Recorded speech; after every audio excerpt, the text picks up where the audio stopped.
My name is Rod Katabi. I work for the Grace Funds Foundation as the Chief Accountability Officer and the Justice Director. I'm a former special agent with the Department of Homeland Security. I spent most of my career in law enforcement as a special agent with the IRS, U.S. Customs, and Homeland Security. So I'm here in partnership with the Lusaka Agreement Task Force in training law enforcement from the Republic of Kenya, the Republic of Uganda, and United Republic of Tanzania, how to investigate, successfully prosecute, organized crime involved in wildlife trafficking and environmental crimes.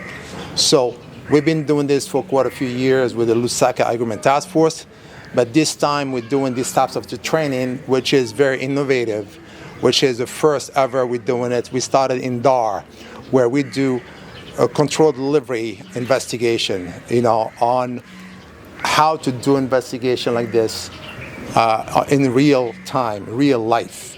So we are hiring role players, we are renting cars, we are renting houses, and we are working on a very realistic case scenario. How to do this, how to investigate, how to interview, how to get search warrants done, how to get the arrest warrants done, how to build probable cause, evidence, not only just to go at the low level of the portrait, but you want to go all above, identify the real whole organization.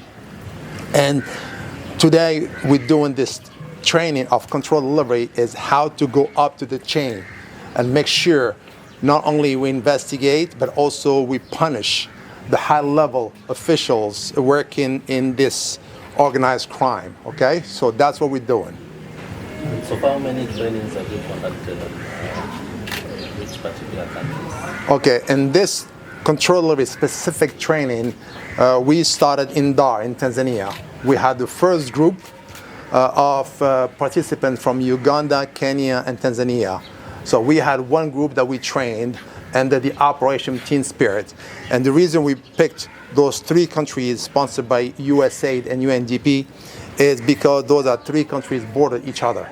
And being to work collaboratively, and cooperate among those three countries and being able to discuss and exchange information. So our first training in this type of training happened in Dar, and this is our second one here in Kenya. What has been the response? Unbelievable. I mean, it is really gratifying to see how receptive the three governments are. A lot of the investigators that we encountered have never done a controlled delivery.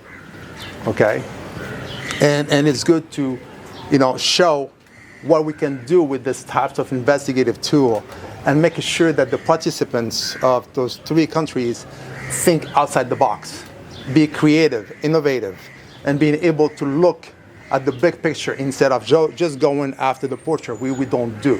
We're looking at high level, because portraits are not something we should be focusing on. We should be focusing on really who has the money, who's paying for all this, who's doing all this behind the scenes. Those are the real perpetrators in our eyes. And there is a gap between prosecution and investigations leading to collapse of cases in court. Correct. How are we going to mitigate? How are we going to maybe teach on issues to mitigate that kind of? Yeah, great question. In this training, we have right now 2 prosecutors in this training. So we're trying to bring in all the training like this, controlled deliveries, specialized training, and bring not only the investigators, but also the prosecutors, and put them together to understand each other and being able to work together. And in the future, what we're trying to do also is bring judges also as part of the whole training outreach. Mimi naitwa Hamadi Hamisi, ni kamishna wa polisi, naongoza kamisheni ya polisi Zanzibar. Lakini nimefanya kazi ya polisi Tanzania bara, manake nadhani wote mnafahamu kuna Tanzania bara na Tanzania visiwani, lakini jeshi la polisi la Tanzania ni moja. Kwa hiyo nimefanya kazi Tanzania bara miaka mingi, lakini kuanzia mwaka jana nimeteuliwa kuwa kamishna wa polisi Zanzibar. Kwa hiyo shughuli zote za polisi Zanzibar mimi ndio nazisimamia.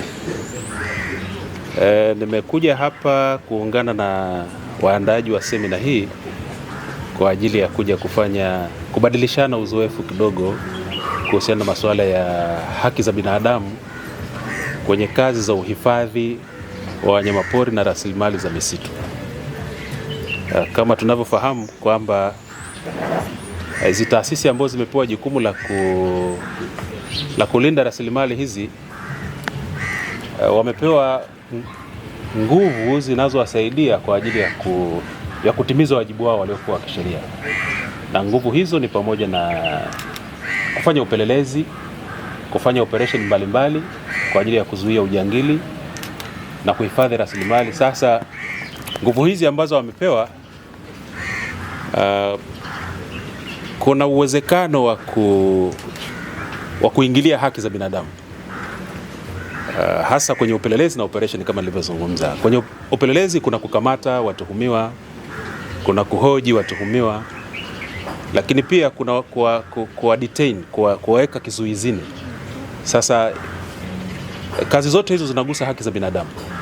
Kwa sasa kama hawa wahifadhi kama law enforcers, lazima na wenyewe tuwajengee uwezo waweze kuelewa ni wakati gani anapotimiza wajibu wake anaingilia haki za mtuhumiwa na wajibu wake katika kuzilinda haki za watuhumiwa. Kwa hiyo kimsingi ndio mambo ambayo kwa upande wa kwangu ndio jambo ambalo nimekuja hapa angalau kukumbushana na hawa wasimamizi wa hizo sheria kwamba wanapotekeleza majukumu yao ya uhifadhi, lakini pia vile wana wajibu wa kuangalia haki za binadamu za wale watuhumiwa, kwa sababu kila kitu lazima kifanyike kwa mujibu wa sheria.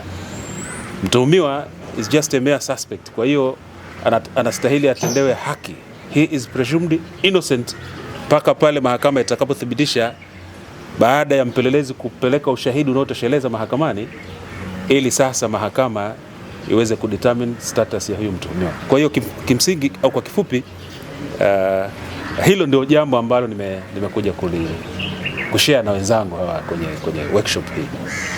My name is Wesley Gold. I am the CEO of a NGO called Okoa Maliasili, based in Tanzania. I have a history I used to be a soldier in the British military many years ago, and I transitioned to an anti-poaching role in Tanzania with a Tanzania private organization. And I realized over the years that symptomatic treatment of poaching is to go for the poachers. Very often they are a symptom of the problem, not the problem itself. So that is why training like this that we're conducting here today, this controlled delivery training, aims at targeting people way higher than the poachers, as the people who fund, the people who are dealing internationally, etc., etc.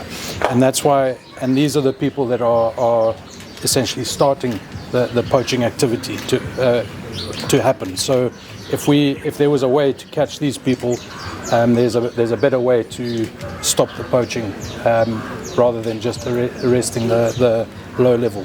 And that's why controlled delivery training that's being conducted here is very important. What's the key challenge in the whole issue of poaching, especially dealing with investigations and prosecutions? I would say some of the key issues with poaching is that some of the poachers on the ground, the low-level poachers, there's a lack of alternate livelihood. So that's something that a lot of organizations are working on to try and improve that. And then what we also noticed is procedural issues. So once you arrest somebody, to ensure that procedures are adhered to right the way through for a successful prosecution.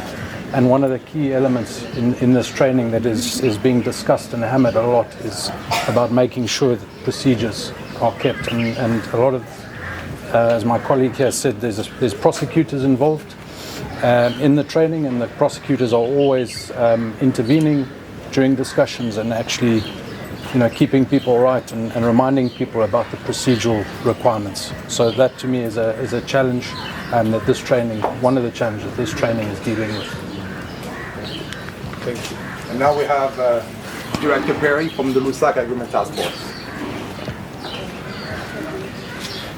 Okay, I'm Edward Perry. I'm the director of Lusaka Agreement Task Force.